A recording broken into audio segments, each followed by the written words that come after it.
Hi, this is Jason from Horrific Nightmares, and welcome back to What's in the Bag, Jay? Season 3, Episode 1. Now, this is a segment where I pick 6 movies from my collection that I haven't watched, write their names on a piece of paper, throw them in the bag, draw one out at random, and do a review. I really appreciate everyone voting, and coming back this year is A House is Not a Home, Zombie Fight Club, which I've really been wanting to see, Vampire over London, which got a lot of votes, Bloodbath in the House of Knives, which also got a lot of votes, Doom Asylum, which got some votes as well, and making its debut this year is Witch's Brew. I wanted to say a special thank you to Jacob Carver. Definitely check out his channel. I'm going to try and remember to put it in the links below.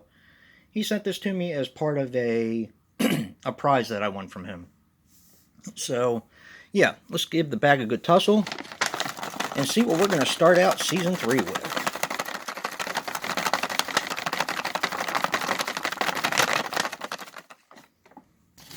Stir the soup a little bit. All right, what do we got here?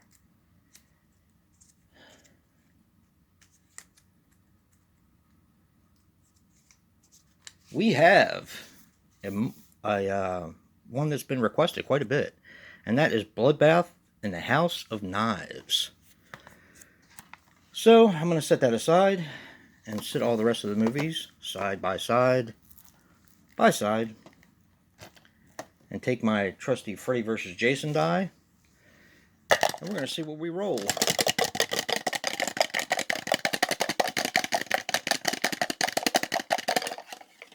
Remember, if I roll a Freddy vs. Jason, I have to re-roll. 3.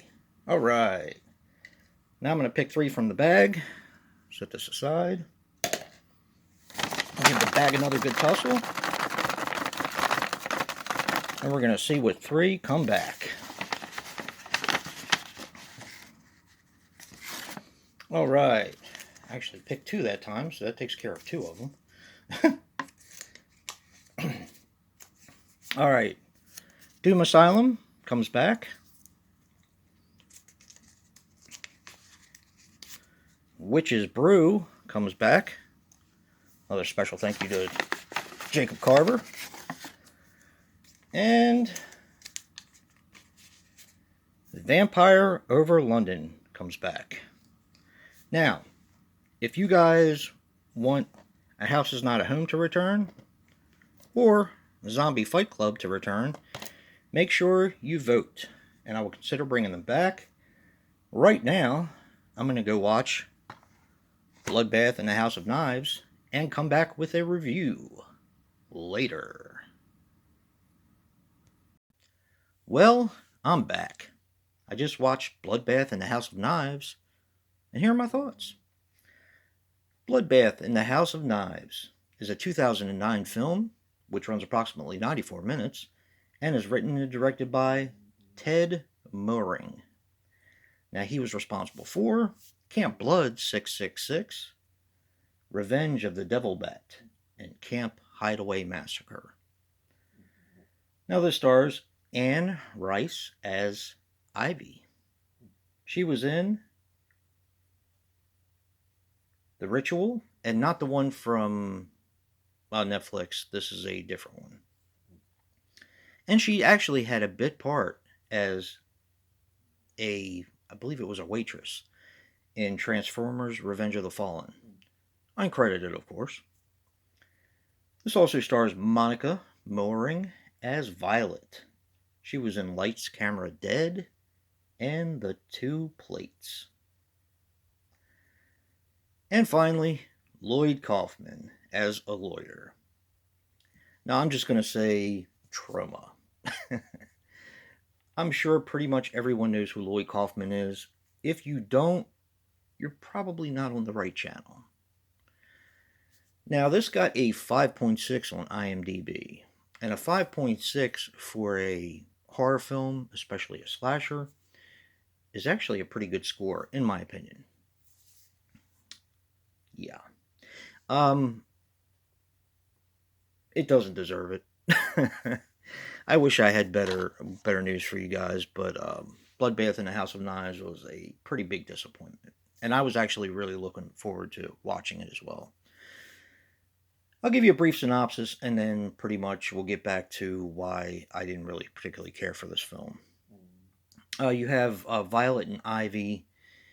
In the beginning of the film, Ivy is getting these real weird phone calls, kind of like a la Prom Night or The Sleeper, if you've seen The Sleeper.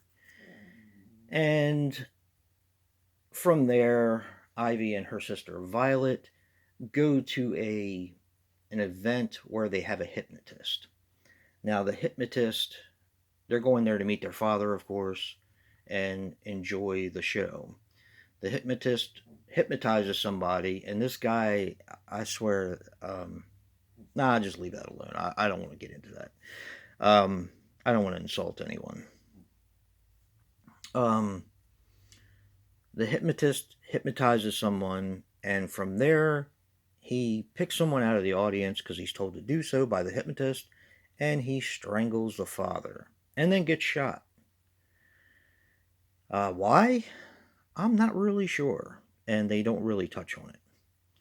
From there, a killer dressed in black, and this is a red flag right here. The killer wears a black sweatshirt, which apparently had some kind of a logo or something on it because it is covered with black electrical tape. That's the first red flag of many. Uh, like I said, from there they pick off people one by one in order to get to Ivy, and you're kind of left to wonder why. There is a twist at the end. Didn't really do much for me, but yeah. Okay, as you can tell, I didn't really particularly care for this film that much, and that's a shame too because I was really looking forward to watching it, and I know a lot of you guys were looking forward to me reviewing it. But I watch bad movies, so you don't have to. Now, here's the parts that I really didn't care for. The killer was okay. There was a body count, although not much, but there was a body count. The killer wore a black sweatshirt, black pants, black boots, and of course had the electrical tape, but had a kind of like a how do I explain this? Almost like something you wear outside to shovel snow, where it has the open part around the eyes and part of the nose. And over top of that, they wore a mask that resembled a actor's mask with the smiley face. It looked okay. The killer looked okay, but often seemed awkward when it was killing people. Now, here's another point, maybe a nitpick to some people, but to me it mattered. When the killer would kill people, like the very first kill, he slashed a girl's throat, and all it seemed like was like a bloody scab that went across her neck, and no blood was protruding from it. Um, that's odd to begin with. But then or the killer, I should say, is stabbing her in the genitals, and there's no blood. So, I don't know. It just kind of bothered me. That was one of the many things. The acting was dreadful, and I watch a lot of low budget um, independent films, and it was just dreadful. Lloyd Kaufman was Lloyd Kaufman. He was trying. Um, he was your typical over the top Lloyd Kaufman, but yeah, this one just didn't do much for me. I can honestly say that they tried. They tried to make a slasher kind of gialloist type of film. Um, they didn't really do that well, or he didn't really do that well. But it was his first film, so I would actually give him another chance, and I would be curious to see what else he directed. I did look, of course, and some of the titles seemed kind of interesting. Although, another red flag, he directed Camp Blood 666, and a lot of people aren't really fond of that series. I don't mind it, but most people aren't. So, yeah, basically take that for what it's worth.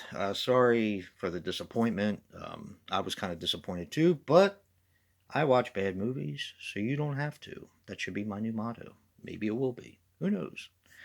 Don't forget to vote for the ones that didn't make it. And if you like what you see in here, hit that like button and subscribe.